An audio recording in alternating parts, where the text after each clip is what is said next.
Baik, kami lanjutkan kembali pemirsa. Mas Hensat, kalau Anda amati dari gaya komunikasi Ibu Mega kemarin, adakah yang berbeda, adakah yang lebih daripada yang biasanya? Ya, kemarin kalau kita bagi ya, itu pesan politik Ibu Mega kemarin itu dibaginya jadi dua hal penting. Yang pertama memang pesan untuk bangsa ya, untuk rakyat. Yang satu lagi memang kampanye.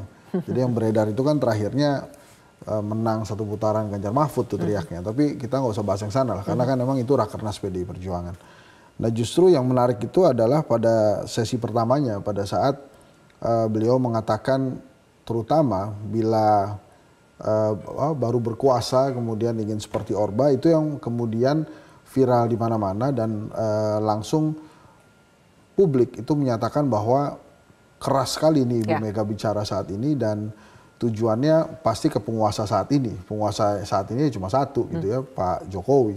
Sehingga hampir pasti itu diarahkan ke sana. Walaupun Ibu Mega tidak menyebutkan nama dan saya berpersepsi itu untuk Pak Jokowi. Tapi dari inti pesan komunikasi yang disampaikan itu sudah jelas bahwa tidak ingin lagi Ibu Mega berhadapan dengan atau Ibu Mega tidak ingin lagi munculnya Orde Baru yang baru gitu ya. Memang DNA-nya PDI Perjuangan ini kan DNA perlawanan. Sehingga pada saat Ibu Mega memahami ada sesuatu yang tidak tepat, jadi otomatis dia mengeluarkan unek-uneknya sebetulnya, tapi dalam bentuk orasi politik yang luar biasa. Penuh dengan emosi keibuan, kalau saya melihatnya bahwa ini dia sampaikan ke anaknya yang pernah dia besarkan. Ya saya sih menilainya harusnya si anak bereaksi gitu ya. Tapi tadi stafnya kan mengatakan itu adalah demokrasi. Betul, ini adalah demokrasi. Tapi kalau Mbak Sylvia perhatikan, di seminggu terakhir ini ada 3 tokoh yang harus diperhitungkan itu bicara tentang bagaimana kondisi bangsa saat ini. Sebelum Ibu Mega itu Pak JK bicara juga tentang SMK ya, mobil nasional itu beneran atau tidak. Sebelumnya Pak Kiai Ma'ruf mengatakan bahwa jangan ada tekanan, pemilu harus netral. Nah ini menarik sekali, ada 3 orang tokoh yang waktunya berdekatan bicara dengan ada kaitannya dengan nasib bangsa. Nah ini menjadi hal yang penting menurut saya dan tidak bisa dianggap remeh juga oleh penguasa saat ini gitu, menilai dari pidato yang disampaikan oleh Bu Mega. Baik, gitu ya. oke. Bang Masinton, saya tidak tahu apakah ini harus ditanyakan lagi sebetulnya pihak yang baru berkuasa yang dimaksud itu siapa. Kalau versinya Bang Hensat itu kemungkinan besar adalah Presiden Jokowi karena siapa lagi yang sedang berkuasa saat ini. Bang Masinton, jadi apakah itu jawaban tegas dari PDI Perjuangan bahwa memang yang dimaksud saat ini adalah kekuasaan Presiden Jokowi? Nama amat sih, sialan. Intinya adalah terhadap kekuasaan ya, kekuasaan yang menindas, kekuasaan yang anti dengan rakyat. Dan Ibu Megawati tidak memention siapapun. Itu warning terhadap penyelenggara kekuasaan, ya, mereka yang berkuasa agar tidak menggunakan kekuasaan itu untuk berlaku semena-mena terhadap rakyat.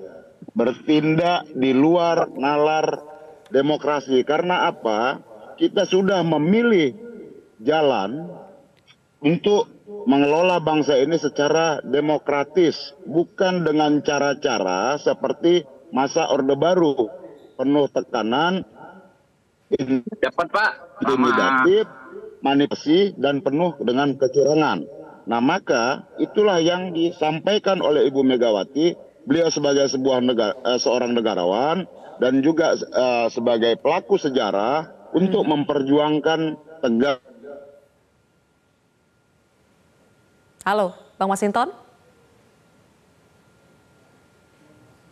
Halo, Bang Masinton. Oke, sepertinya ada gangguan komunikasi. Saya kembali lagi ke Bang Habib. Bang Habib, tadi Bang Masinton tidak menyebutkan secara eksplisit yang dimaksud oleh penguasa itu siapa ya. Ini berlaku kepada semua yang sedang berkuasa. Kalau dari contoh-contoh yang Bang Habib sebutkan tadi, pelanggaran-pelanggaran yang terjadi dan sudah diproses di Bawaslu, itu contoh dari partai sebelah, partainya Bang Masinton salah satunya. Nah, apakah itu berarti PDI Perjuangan juga bagian dari penguasa kekuasaan yang patut juga dikoreksi? Mau siapapun itulah Gitu loh ya, perilaku kekuasaan itu dia tidak boleh menyimpang dan menginjak-injak hak-hak rakyat. Intinya di situ. Maka Ibu Megawati selalu mengingatkan, beliau konsisten dan tegas punya sikap. Dan beliau menyampaikan sesungguhnya saya udah nggak pantas bicara ini. Tetapi beliau harus bersuara. Karena apa? Beliau banyak mendengar laporan dari bawah. Beliau banyak mendengar informasi dari masyarakat yang beliau disampaikan ke beliau langsung maupun kepada pihak-pihak yang memang menyampaikan itu. Dan kemudian beliau ya melihat situasi hari ini dan harus bersuara, maka beliau sampaikan. Oke, baik. Kejengkelan Bu Mega kemarin itu kan sepertinya memuncak sekali ya, Bang Masinton. Apakah itu artinya PDI Perjuangan sudah tegas berseberangan dengan penguasa saat ini?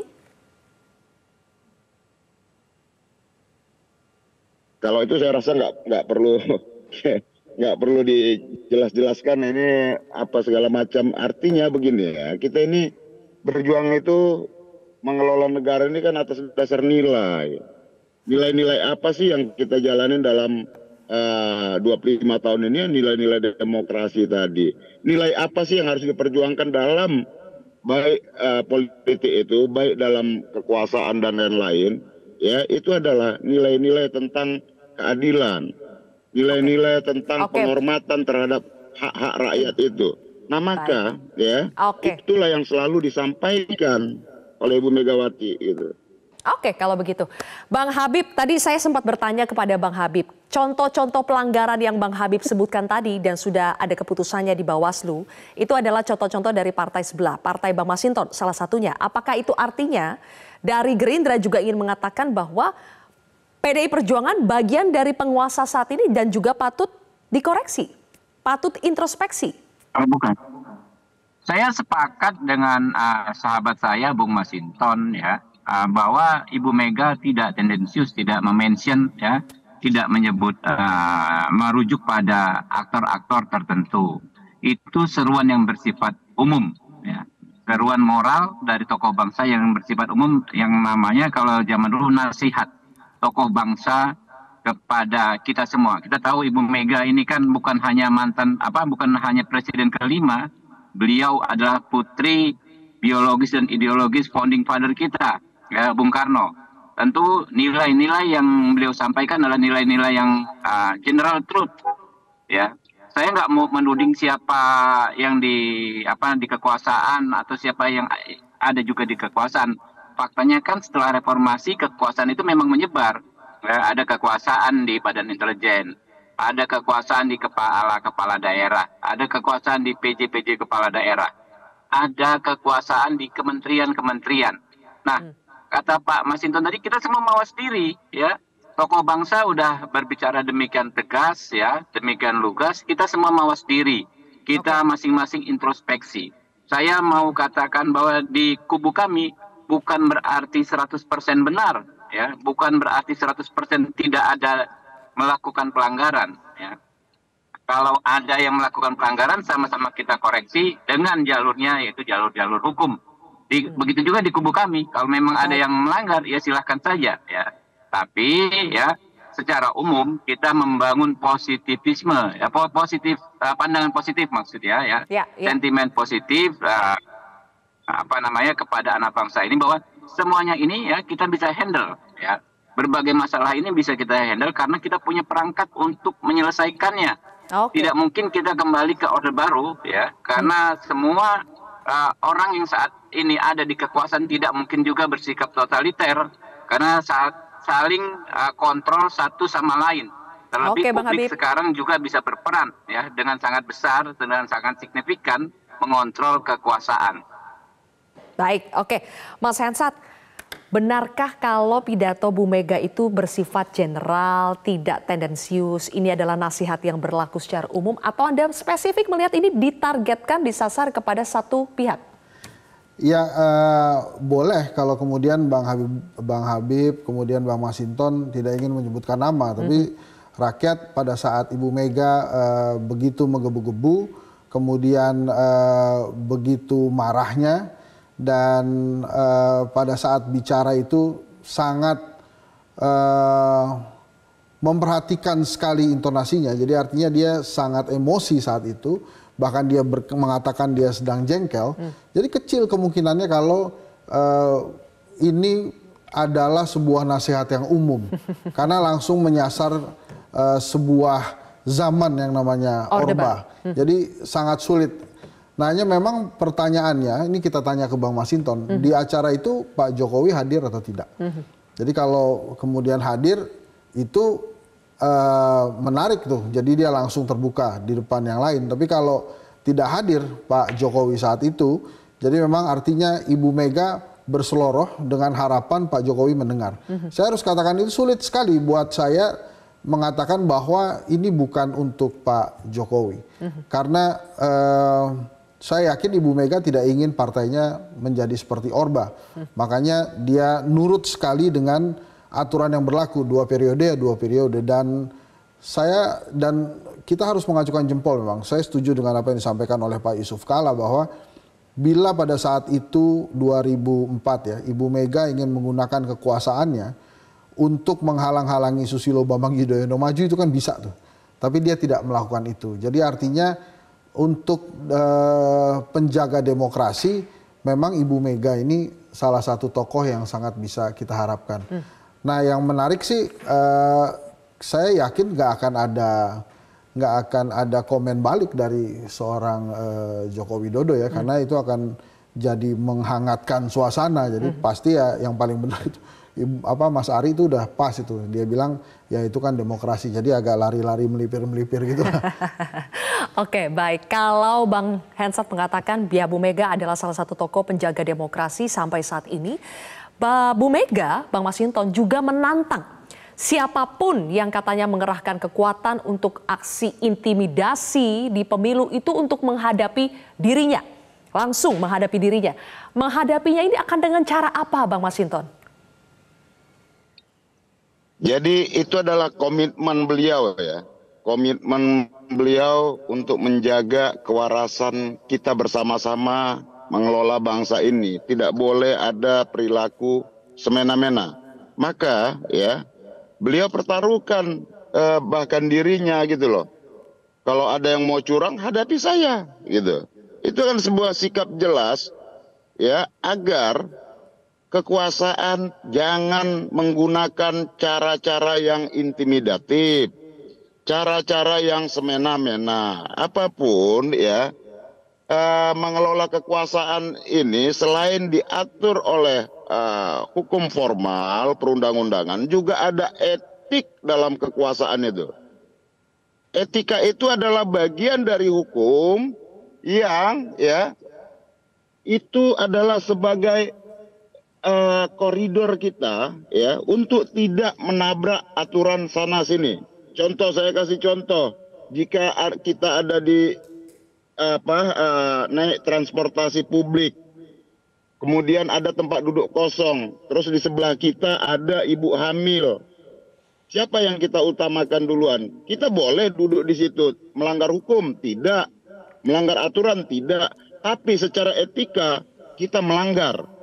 Maka yang seharusnya duduk di situ adalah ibu-ibu yang hamil tadi untuk kita prioritaskan.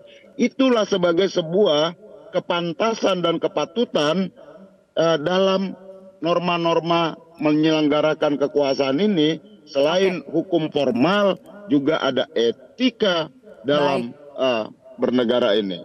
Nah, apa yang hilang hari ini? Etika itu. Ibu Megawati bahkan menyampaikan, loh saya ini juga presiden loh, beliau sampaikan. Sepertinya kita ini nggak ada penghormatan terhadap para presiden. Itu merasa tidak dihormati oleh siapa sih, Bang Masinton? Bu Mega mengatakan saya merasa tidak dihormati itu oleh siapa? Ini kan bahasanya kemana? Kan ada yang baru berkuasa saat ini ingin kembali ke masa Orde Baru. Ya. Ya kan kemudian jelas, dalam konteks tidak dihormati itu tidak dihormati oleh siapa? Kan jelas ya. pernyataan Ibu Megawati itu, Mbak Silvi, ada yang baru berkuasa tapi pengen mengembalikan cara-cara Orde Baru. Baik, berarti masih penguasa ya yang tidak menghormati ya. Oke, sekarang Bang Habib, kalau kata Sekjen PDI Perjuangan Mas Hasto mengatakan pidato keras Bu Mega itu tidak lepas dari apa yang terjadi di MK, putusan MK yang dinilai bahwa akhirnya kepala daerah dan legislator yang di bawah usia 40 tahun itu bisa maju pilpres dan tidak lepas dari putusan MK soal adanya pelanggaran etik berat yang dilakukan oleh mantan ketua MK Anwar Usman. Nah, kalau konteksnya adalah itu, apa tanggapan dari Koalisi Indonesia Maju? Ya, tentu saya berasumsi mungkin Ibu Mega sudah membaca detail putusan MK, di mana dengan putusan tersebut keadilan dijungkir balikan. Ya, bagaimana mungkin lembaga yang harusnya menegakkan etika membuat putusan yang menurut saya jauh dari etika, menghukum orang telah membuka ruang intervensi tanpa membuktikan, tanpa menunjukkan, tanpa adanya saksi, adanya intervensi tersebut. Ya, ini udah berkali-kali kita sampaikan. Tapi mungkin pada akhirnya Ibu Mega juga disosialisasikan soal putusan MK, sehingga benar mungkin yang disampaikan Pak Hasto ya, bahwa Ibu Mega khawatir ya melihat lalu menyampaikan pidato seperti tadi karena merujuk putusan MK yang memang sangat bermasalah dalam konteks penegakan keadilan maupun etikanya. Oke, baik.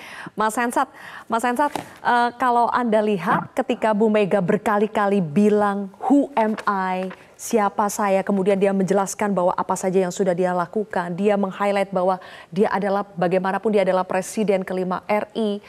Apa yang ingin disampaikan Bu Mega dalam konteks itu ketika dia juga bilang saya tidak dihormati? Iya, beliau ingin mengingatkan bahwa sebagai tokoh bangsa ya, salah satu yang saat ini menurut saya harus kita hormati, Ibu Mega telah menghadirkan demokrasi dan pada saat dia berkuasa, dia menjaga demokrasi itu tetap ada, bahkan dia melahirkan presiden baru gitu ya, yang datang dari sosok yang memang sederhana waktu itu, didorong, dibantu oleh Ibu Mega dan PDI Perjuangan menjadi pemimpin dari level kota hingga menjadi presiden. Jadi inti dari perjalanan itu yang dia sampaikan dan dia ingin mengungkapkan bahwa dia adalah seorang tokoh yang bukan biasa-biasa saja, tapi sosok yang memang dalam sejarah Indonesia memiliki pengaruh dan menghadirkan putusan-putusan yang bisa membuat Indonesia lebih maju. Maka dengan disampaikannya ini ada kekecewaan, makanya tadi saya katakan ini kekecewaan yang sangat besar baik Ibu Mega sebagai seorang perempuan, sebagai seorang ibu maupun sebagai ketua partai, bahkan dia menyebutkan beberapa jabatan politik itu. Jadi menurut saya justru menunggu bila ada tokoh-tokoh bangsa lainnya ya yang juga bersuara sama seperti Ibu Mega untuk menjaga supaya demokrasi kita tidak lari kemana-mana dan demokrasi kita ini bisa menjadi pijakan yang tepat untuk pembangunan bangsa, sehingga pada saat ada yang salah-salah atau kurang tepat, tidak on the track, itu bisa ditegur. Jadi mudah-mudahan nanti ada tokoh-tokoh bangsa yang bicara bukan hanya dari figur politik, tapi juga bisa dari tokoh agama, bisa dari akademisi, tokoh masyarakat dan lain-lain. Baik, kalau begitu terima kasih Mas Hensat, pakar komunikasi politik, kemudian juga Bang Habibur Rahman, Wakil Ketua Umum Partai Gerindra, dan Bang Masinton Pasaribu, politikus PDI Perjuangan sudah bergabung bersama kami di Prime Time hari ini. Jelajahi cara baru mendapatkan informasi. Download Metro TV Extend sekarang.